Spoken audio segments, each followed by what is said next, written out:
हालचालींना वेग आल्याचं पाहायला मिळत आहे।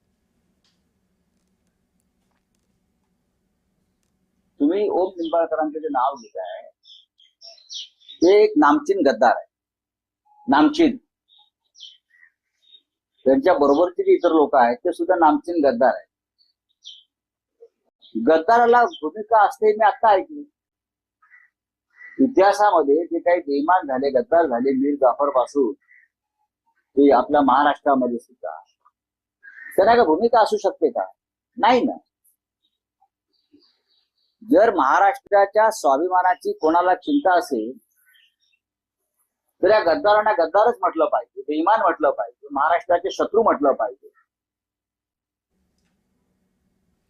अशा पद्धतीने संजय राऊत यांनी सुद्धा बंडखोरांवर टीका केली। हे सगळे गद्दार आहेत, नामचीन गद्दार आहेत असं अवे राऊत यांनी म्हटलं।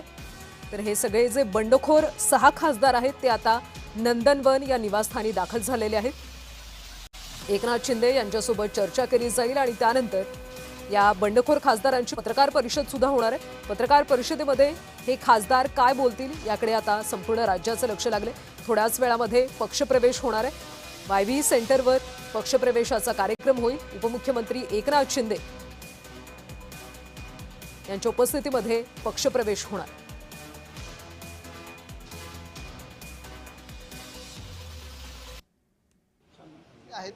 ह्यानं जनता कुठचं ऑपरेशन करायचं ठरवेल।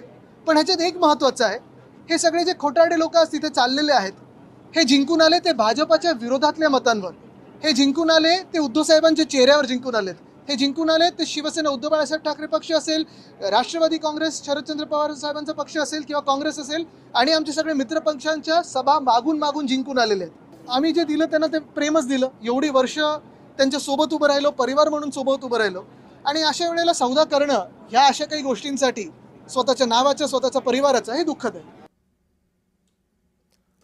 तर अशा पद्धतीनं आज आदित्य ठाकरे यांनी सुद्धा टीका केली। उद्धव ठाकरे यांच्या चेहऱ्यावर भाजपच्या विरोधातल्या मतांवर हे सगळे खासदार निवडून आले होते आणि त्यानंतर आता त्यांनी गद्दारी केलेली आहे। आता ते पक्षांतर करतात आणि जनता त्यांना धडा शिकवेल असं आदित्य ठाकरे यांनी म्हटले। संजय जाधव, नागेश पाटील आष्टीकर, संजय दीना पाटील, हे संजय देशमुख, हे सगळे खासदार ज्यांनी बंडखोरी केली, हे सगळे उबाठाचे बंडखोर खासदार आता मुंबईमध्ये दाखल झालेले आहेत। गेल्या अनेक दिवसांपासून ते बराच प्रवास करतात देशामध्ये।